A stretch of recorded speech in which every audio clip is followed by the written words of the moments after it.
This is your key fob. So top left button here is the lock button. The right one here is the unlock button. The middle right button pressed 2 times will open the tailgate. The bottom one on the right hand side pressed 2 times will open only the lift glass. Then the emergency panic button is the left bottom, and then the remote start is the center left, and you have to push that 2 times also. So if you're going to remote start the vehicle, first you have to hit the lock button. Then you hit the remote start button twice, and you heard the vehicle start up.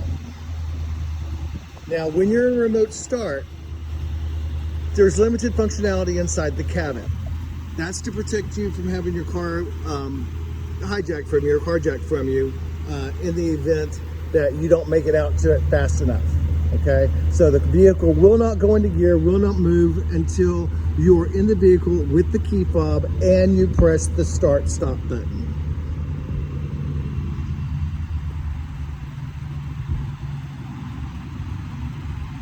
Now, you'll also notice that whenever I open up the door here, the running boards deploy. So anytime you open the door, the running boards will deploy. And the little green label that's over here on the window is just a reminder not to roll down the windows because the tint is curing, okay?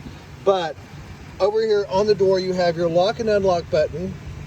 And then this is the memory settings for the seat.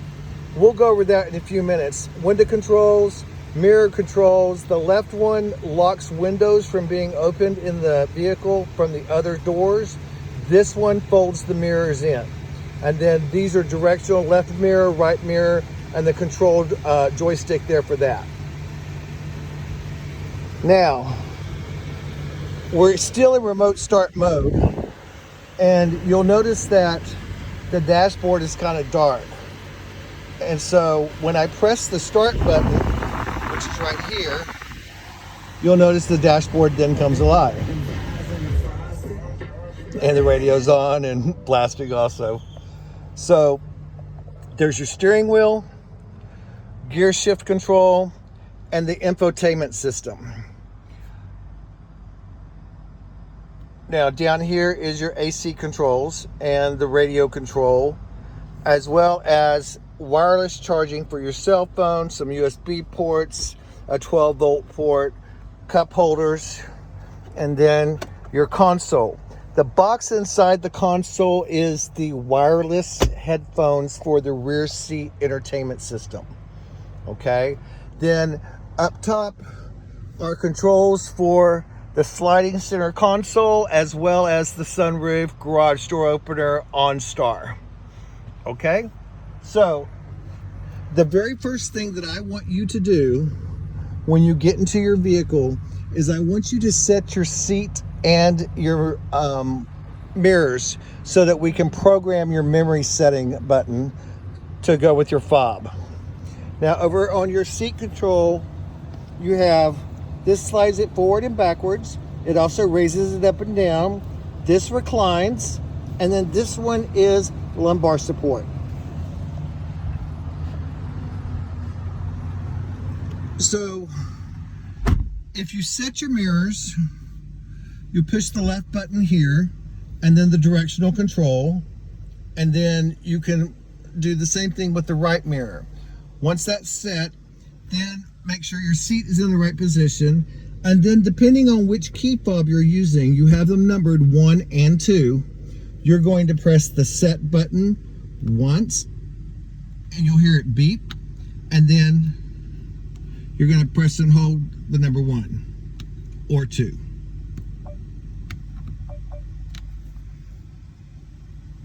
This button here is for the doors. So if you want the seat to slide back and drop down, move it to, whenever you enter and exit the vehicle, then move it to that position now before you open the door, and press set and the door button there. Now with the programming that we'll do on the infotainment system, we will tell it to set your seat for easy exit and easy entry. Okay, so that's a programming thing that we'll go through in just a little bit. All right, so the next thing is I'd like you to look at the left-hand side here by the steering wheel. Okay, so this is your parking brake control. Okay, just simply push the button to set the parking brake. To release the parking brake, you have to have your foot on the brake pedal and you push it a second time. This is your four-wheel drive control. You have auto, 4 high, 4 low, and 2 high. Most people just drive in 2 high. You could put it in auto so that it switched automatically, but it really creates undue wear and tear on the transfer case. I don't recommend doing it. It also will it will mess up your gas mileage as well, because you'll get less gas mileage that way. So just keep it in 2 high unless you actually need it and you hit inclement weather or something like that while you're driving. Then you just hit 4 high while you're driving. Okay, now if you have to use 4 low is going to be if you're in the mud, stuck or something like that, and that is a granny gear. So you have to be in park whenever you shift to 4 low, and then it takes a second for it to do it, but then you're also in a granny gear where you're not going to go over 10 miles an hour when you're in 4 low. Okay, so that's just kind of an emergency use. All right, now also the button below it says mode. When you turn that to the right, over on the infotainment system, it shows you've got normal, sport, off-road, tow haul. Okay, so if you put it in sport mode, it's gonna kind of change the way that the transmission shifts, and it'll tighten up the suspension a little bit too. So it'll make it a little bit sportier. Tow haul, if you're towing a trailer, basically you're not going to be able to, you won't be going into overdrive as you're driving, so that it doesn't put unnecessary wear on the transmission. Normal is the best one to use. Off-road, if you actually are off-road, then it gives a little bit better handling with the suspension. Okay, now over here is your headlight control. It's in auto right now. I would just leave it in auto. There's really no need to change it out. This is the fog light control right there. If you do have to turn on the headlights in the daytime, for instance, say if you're in a funeral procession, just simply turn the knob to the right. Okay, and that turns the headlights on. So, but I always put it back into auto. You can turn them completely off if you want to, but I like them on. And then these are the dimmer controls for the dashboard lights. Okay, up here, this button, this is a lane keep assist button. So with that button on, it's going to tell you whenever you are drifting out of lane. And then also you've got parking assist. Those are the beepers that are in front and back, so that if you're approaching an object as you're parking, it's going to vibrate your seat. This is traction control. Kind of redundant for a 4-wheel drive, but it's still, if you pull off on the side of the road, you've got the two right wheels maybe on the dirt and left wheels on the concrete. And when you go to take off, it kind of spins the right-hand wheels. You can simply push that button and it will lock the differential so that you can be able to take off without digging into the dirt. This button right here is for engine braking, for downhill engine braking. It uses your engine to help slow down the vehicle, as opposed to riding your brake and possibly burning them out. This button here is the switch that energizes the 110 outlet in the second row underneath the console. This little slot, kind of a handy slot for a parking card. You can put business cards there, your driver's license. It's just a place to put a card. I think what most people use it for is if they park in a parking garage and they stick that in there. Okay. You have your hood control down here at the bottom. You just pull it and it releases the hood. This is your tilt wheel control. This will move it up and down and then forward and backwards. Okay, so you've got an electronic tilt. Over here on the turn signal control, you have got your windshield wipers that are on the turn signal as well. Okay, so to wash the front window, you just simply push this button right here. Okay, to turn on the windshield wipers, you're going to turn this knob like that. And then on the back windshield wipers, you'll rotate this inside knob. And if you want to wash it, you can twist it either direction. and it will hit the wash point. That's also your turn signal and your bright light control. Okay, so you will push it towards you to turn on your brights, and you will pull it back to put it back to normal. Also, if you need to flash zone your brights intermittently, you can do it that way. On your steering wheel, over here on this side, this is cruise control. For cruise control, you're going to turn on the cruise control using this button. And then whenever you go to set your cruise, you'll push this wheel down, or if you want to accelerate while you're in cruise, you can push it up or slow it down. Also, if you want to resume because you've touched the brakes or whatever, just push it up. This button here on the left hand side is a cancel. Basically what that does is if you're cruising along and you think, oh, there's a cop, let me slow down a little bit, and you push that button just to cancel it, so you're not seeing anyone seeing you tap your brake lights. That's kind of how I look at it, at least.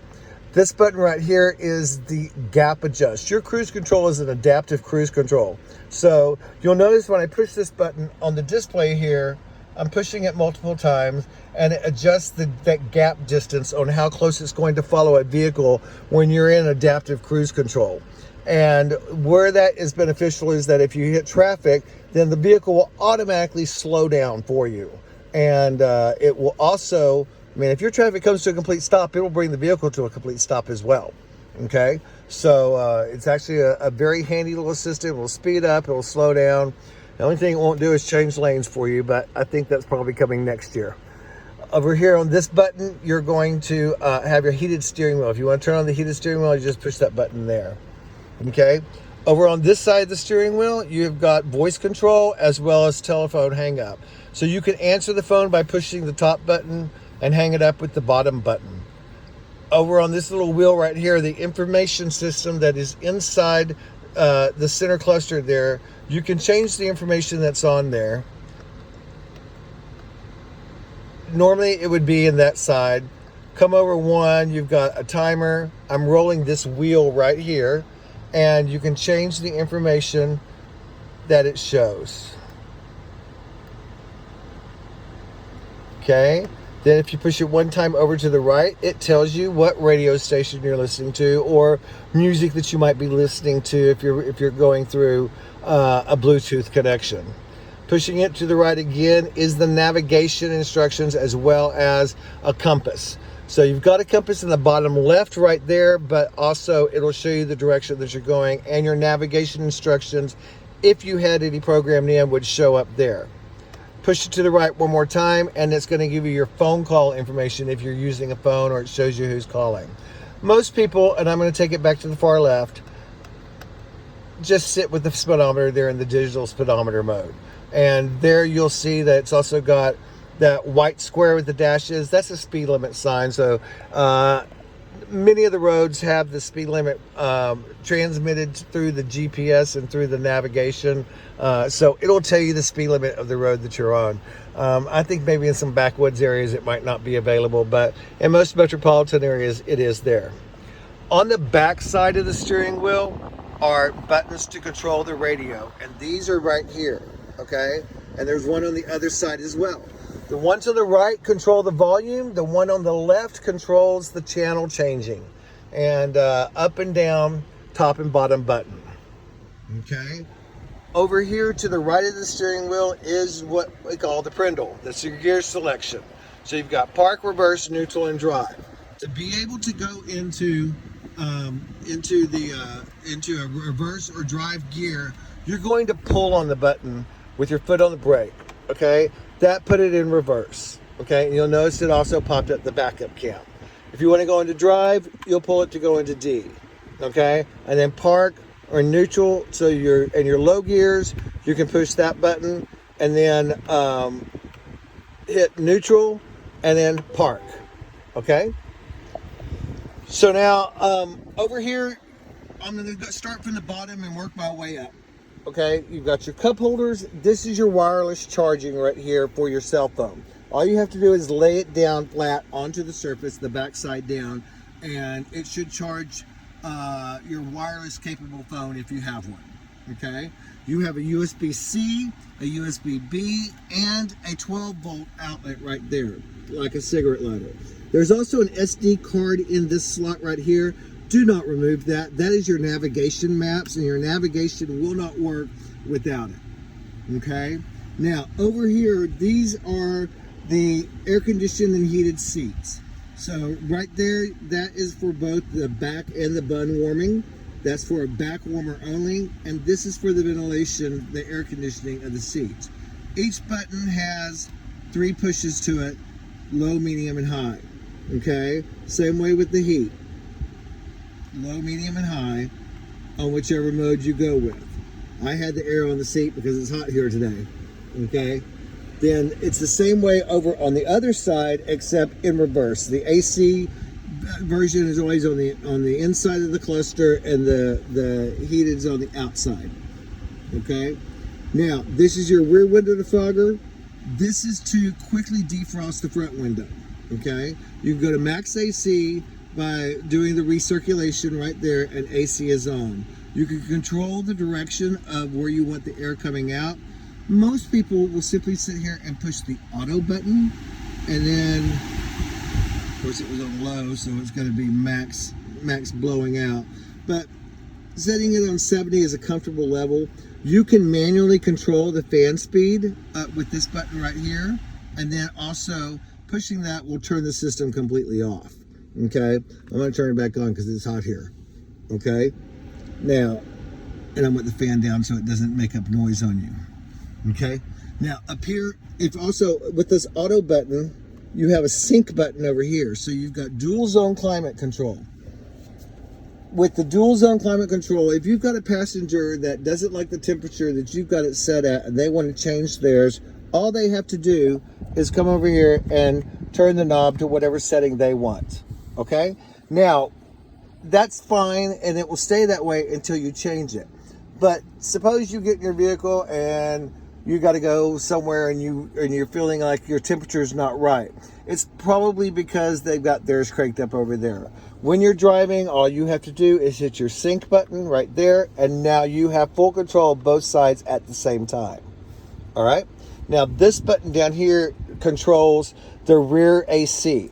When I push this button, it turns it off to where they don't have the controls. I'm going to push it again, and I hit rear climate, and I want you to see that it pops up on the screen here. So you have a lot of options here. You can put them in auto mode the same way that you are. You can also put it in sync mode so that whatever you have set for yours is going to be set for them as well.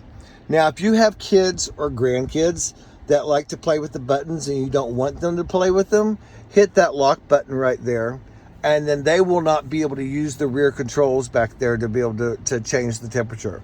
I know my kids used to love to push and pull every button they could, so that may or may not be helpful for you. Okay, and then also the auto, going back to auto, you can put them in auto mode, and with it going through the vents itself that are in the roof, or the floor vents that are up underneath the seats. Okay, and then you have the option of going to the front, doing the same thing, but you can control all that back down here. Okay, so now I'm going to push this button here, which is the home button. There is also a home button right there. Okay, so both of them do exactly the same thing. Here is a back button, which is basically exactly what it implies. It takes you back one step in a menu. These two buttons up here are channel changers or track selectors, whichever, depending on if you're using Sirius or AM/FM radio, terrestrial radio, or doing something through your Bluetooth. Okay, then your volume control is right here, as well as a mute, or if you push and hold that, it turns the radio off completely. Okay, I'm going to turn it back on.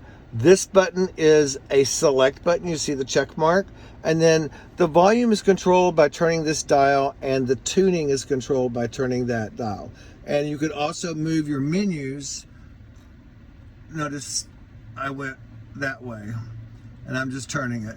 So there's so many options in there for different apps. Okay. Now, over here is your emergency flashers.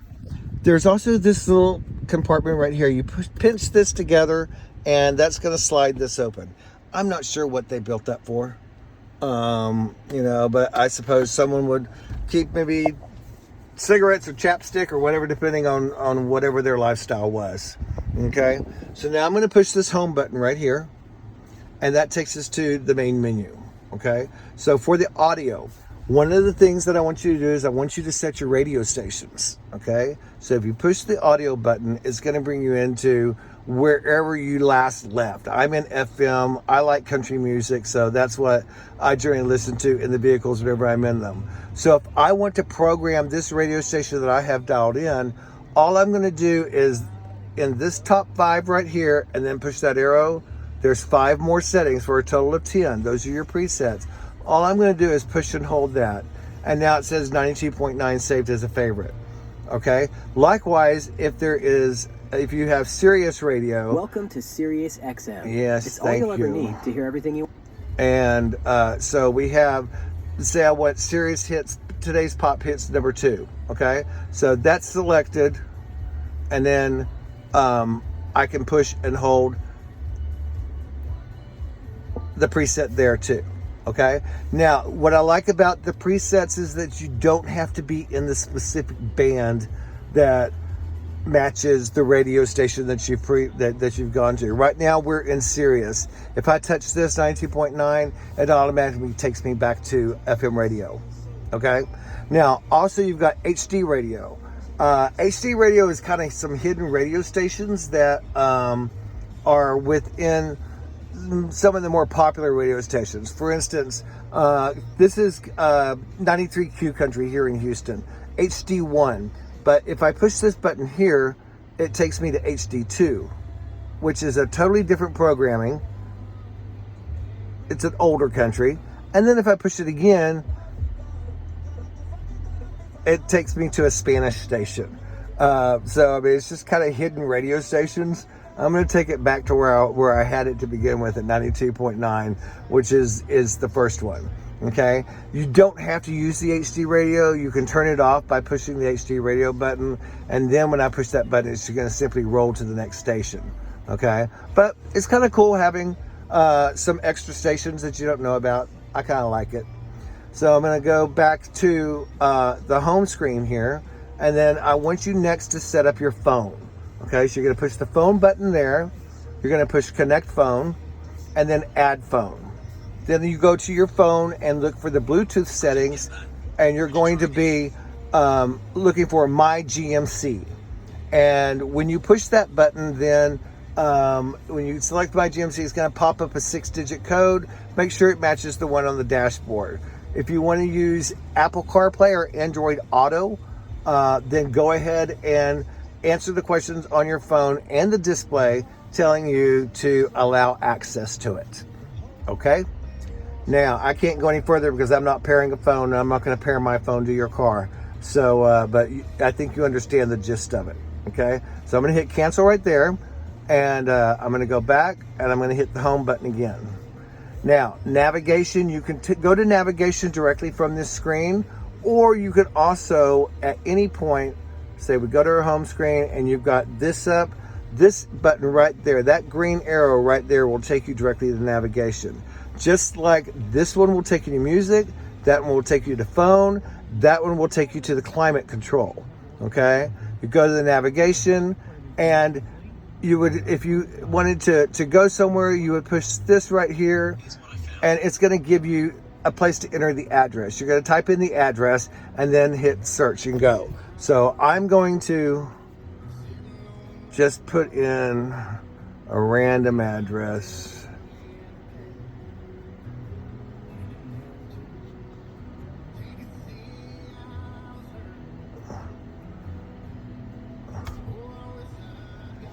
And then, so it brings it up. It tells me that I am 20 minutes away. It's a 12-mile trip, and it shows the path of the trip.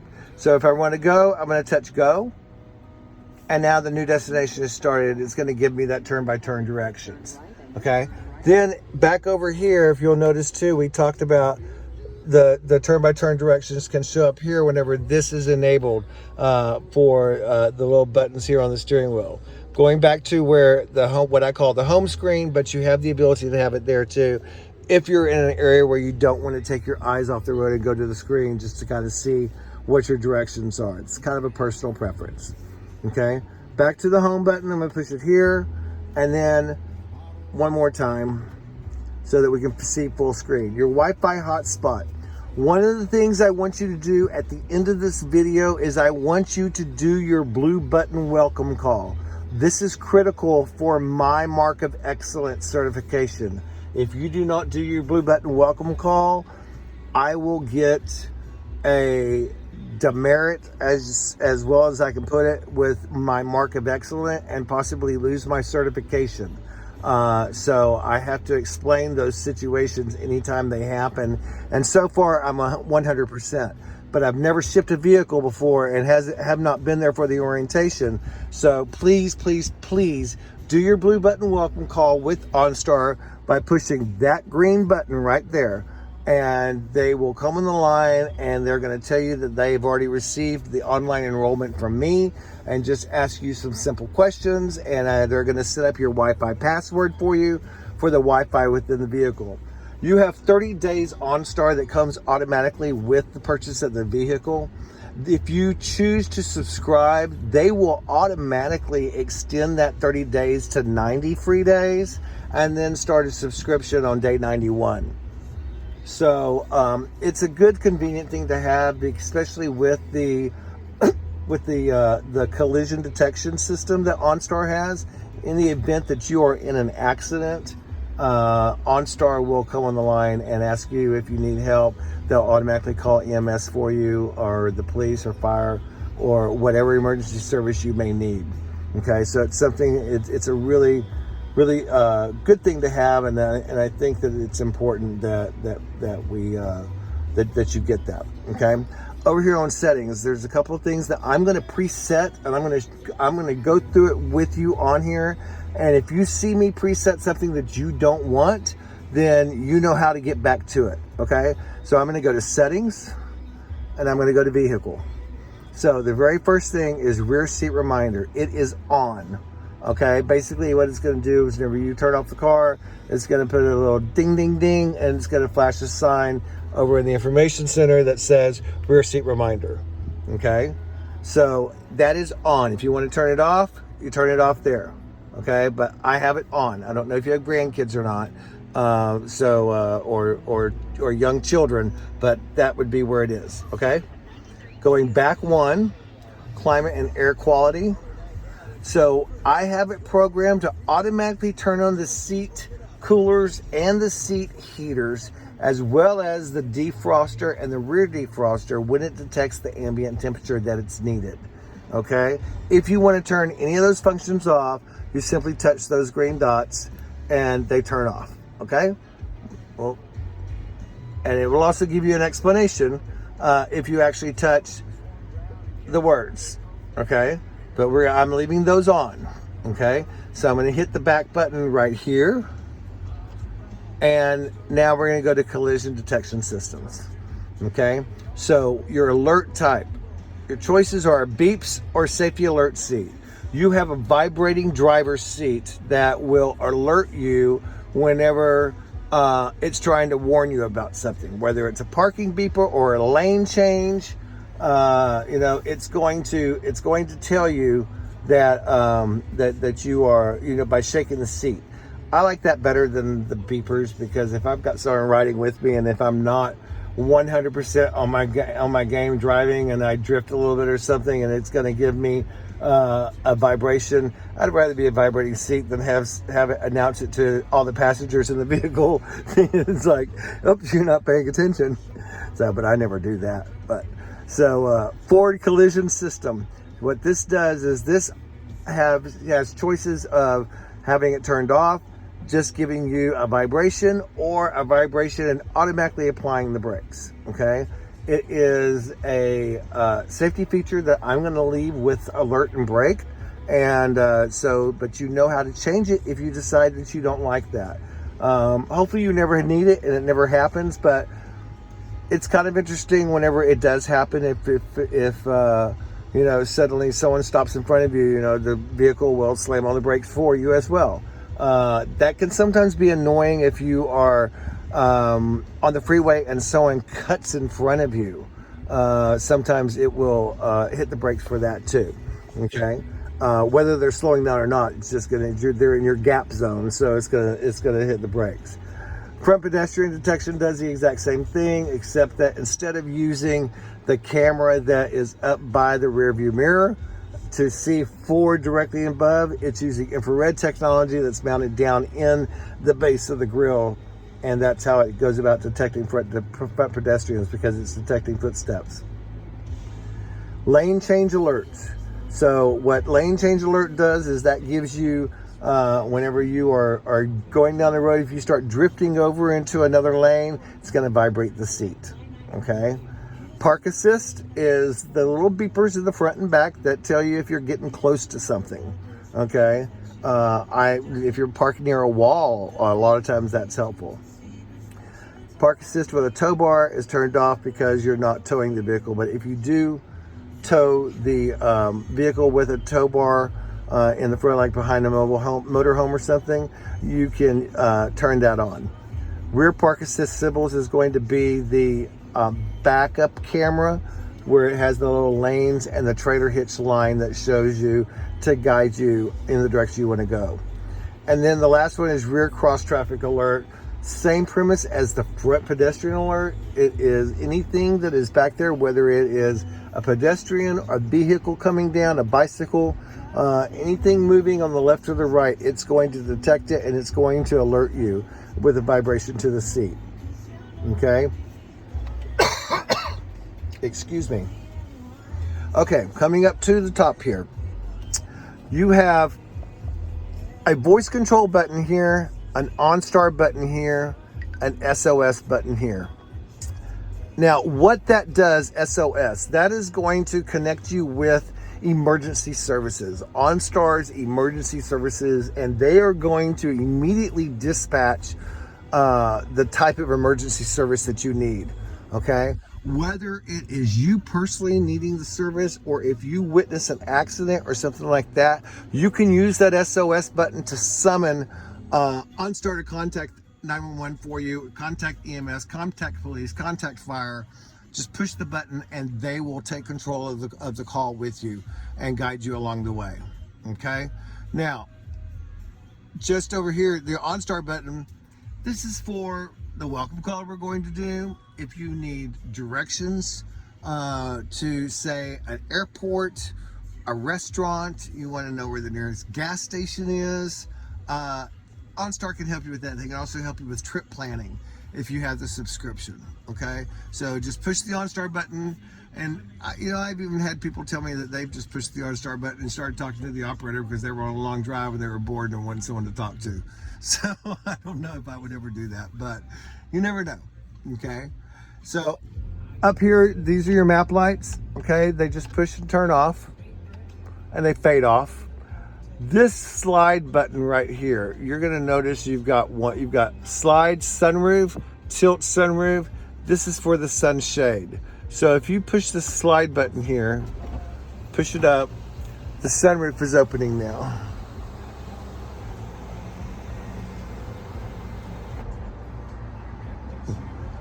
And if I push it again, it will slide back shut.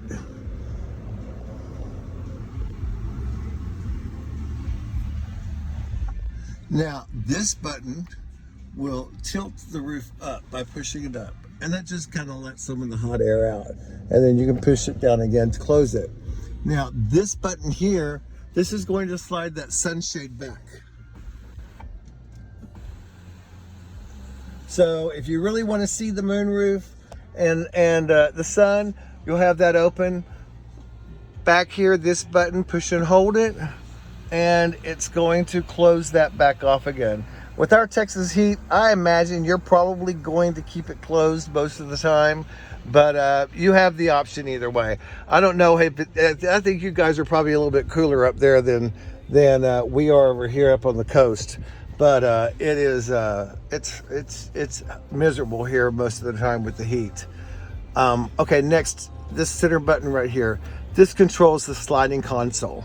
Okay, so you're going to push it this way and that way to forward and backwards motion. I'm going to show you the slide of the console as I push the button.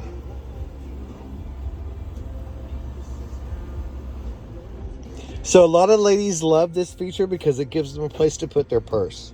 Okay, now you also have this little drawer right here that if you want to lock up something valuable, some people use it for a firearm, other people just use it to maybe keep a cash or wallet or jewelry or something like that whenever they go for a run or go to the gym, anything like that. Push that back and then you close it back with the button that's up on the dash. And it also gives the cup holders back to the center seats. Okay, so very convenient feature. Also, the roof, the lid on it, when we slide it back, it will also move for you. So this piece slides forward so that even though you slide it all the way back, you can still keep your armrest up close to you. Okay, so and it just creates a little bit more space for you. All right, I'm going to close that up, slide that back, and then we will bring this back. Okay, back up to the top console. These buttons here pop the middle seats. Okay, so whenever not the middle seats, the third row seat, I'm sorry, pops the third row seats. So what that does is it lays the seats down or it can put them back up.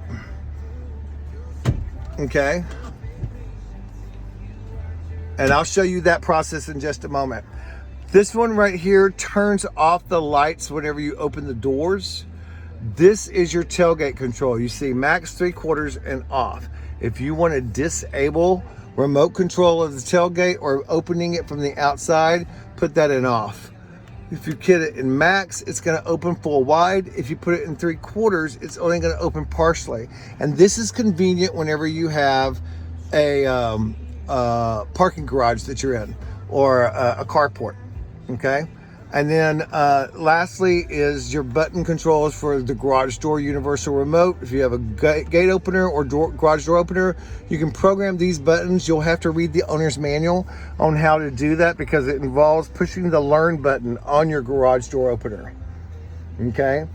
Now, coming over here, you have your glove box, and inside the glove box is your owner's manual, your registration, your state inspection, and the wheel locks.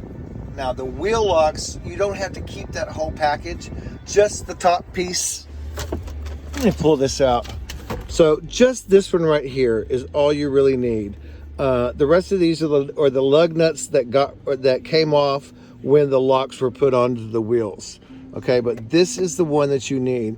I generally take this and put it in a mismatched sock that came out of the dryer and put it in the glove box so that it doesn't rattle around.